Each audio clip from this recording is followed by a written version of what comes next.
જી આ કઈ જગ્યા છે અને શું સમસ્યા છે એની? આ વાઘોડિયા રોડ પર વૈકુંઠ સોસાયટી છે, હાઈવેની બાજુમાં.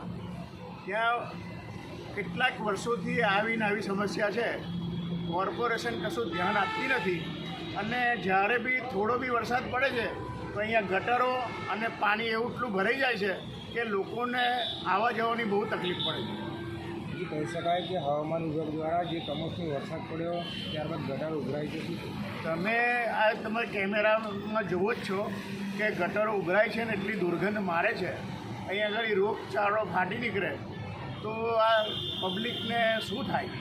જે સ્થાનિકોએ કેવી રજૂઆત કરી, કોઈને કરી કે કેવું? સ્થાનિકોએ બધા કેટલા કોર્પોરેટરોને રજૂઆત કરેલી વડોદરાના, પણ કોઈ બી સાંભળતું નથી અને આનું કોઈ નિરાકરણ લાવતું નથી. તો આપણી માંગ શું છે? મારી માંગ એવી છે કે અહીંયા આગળ ગટર લાઈન અંડરગ્રાઉન્ડ બનાવી અને આની સમસ્યા દૂર કરે, એટલી જ મારી માંગ છે. આપણે કરી દઈએ. હું ખટંબા સરપંચ કમલેશસિંહ વાળા છું.